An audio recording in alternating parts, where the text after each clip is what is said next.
Matt didn't have the red flags that I had with like my last relationship. He just made me feel really comfortable being with him. He accepted me for who I was. He never made me feel wrong for doing anything I wanted to do. And so I feel like that, you know, really let me really be myself and not wanting to hide things from him. Wow, welcome back. That was a clip from the new documentary, Longest Third Date, which tells the story of Matthew Robertson and Connie Lay's spontaneous third date to Costa Rica, which turned into an unexpected 3-month trip stuck together during the pandemic in 2020. I love that clip there, Connie, because I always like to know where someone is. So you'd been dating. How old are you now?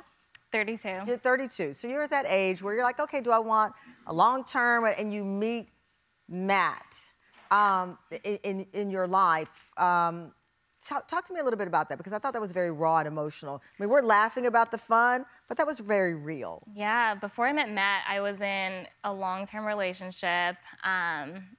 I just felt like I lost so much of myself in that, and I wasn't really able to, like, you know, have fun or be myself. And with Matt, it was just so seamless and effortless. And you know, he never tried to, like, restrict me in any way. Well, he couldn't. You were stuck together for 3 months. I mean, you talk about shedding layers. We all, and I think, and I don't mean to break things down in gender, but women, we certainly understand when you start dating, you shed your makeup, you shed the layers, and suddenly you're your full natural self in front of this person. And you got to see this in this really crazy way. Yeah, I mean, it's like 24/7 dating, right? There's no getting, you know, ready and looking your best and then go your separate way and then come back and do it again next week. It's just, you know, the good, the bad, the ugly. What you see is what you get. So. Yeah, unfiltered, which is good. Which is good. It brought us closer, I think. It was like really accelerating the dating timeline because you get so close. And we had to rely on each other because we're there by ourselves. So there's no family, there's no friends, kind of confined each other. You become everything to each other. Yeah. I do know at least one friend, Elizabeth, you spoke with. She's joining us now from Seattle. She's one of your besties. Hi, Elizabeth, how are you? Real fun.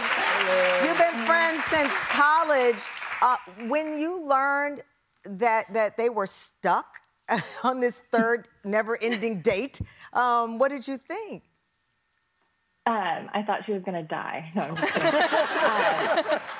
I love a good, honest best friend. Is it because she didn't know Matt? She said, I thought she was going to die. Yeah. I mean, I know that they were so early on in dating, and so it was a little bit, like, sketchy. But as the time went on, they definitely started going on more adventures, and I could tell she was super comfortable with him. So then any thoughts of, like, oh, she's in trouble went away. Okay, that's a good thing. So you went from sketchy to safe. Yeah. How often were you giving updates to Elizabeth and your friends? Pretty frequently with Elizabeth. We'd text almost every single day. I'd FaceTime her, you know, at least once a week. But she was there from, like, beginning to end. Matt, did your friends and family know that you were stuck with a woman that you... I mean, I'm focusing so much on her as if you could be the sketchy one. She could have been sketchy, too. It goes both ways. She could have been sketchy, too. There's a show called Snap. It can go... I didn't tell too many people, but then as time went on, it was like, okay, you know, I'm usually kind of private about all that stuff, and then I kind of revealed to my mom, hey, I'm kind of with a girl, I kind of like her. And, okay. Yeah. So you've been back now, how many, 3 years now you've been Almost back? 3 years Almost now, 3 yeah. years now. Yeah. People got to know your story, and you've kept a lot of the updates private because you felt pressure to be together?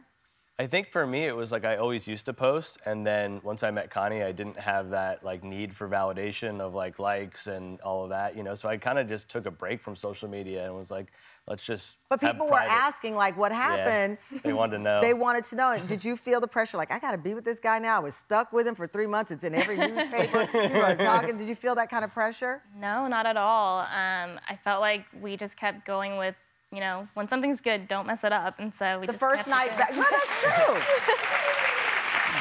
So after you got back from Costa Rica, the first night back, right? So you've been together for 3 months. The very first night back, did you go to your individual homes?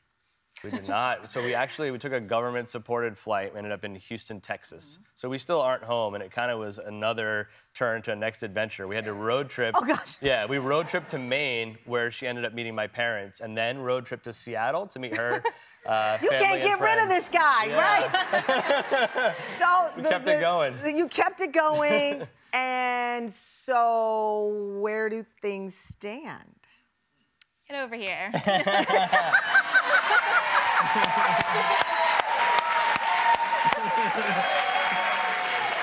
And you're not just dating. We live together and we have a family now. And you've been together 3 years. You have a family now. We're It's all dog about the family. parents. Your dog, Yeah. same thing, same thing. I can't listen. I have a dog and a kid. They're so similar. So you're dog parents now. Look at this. So the show is about unexpected things. Do you think if you'd had the regular third date that you'd be here together as a couple? Maybe, Probably but not. probably not. Yeah. Because we would have been like doing Zoom or FaceTime dates in that time, you know? Like we probably would have gone our separate, like back to our families, and would have been hard to get that chemistry the same way. Maybe, but like, I don't know. I think everything happens for a reason. Absolutely, everything happens for a reason. Well, congratulations. Thank you so much. Elizabeth, he turned out to be okay.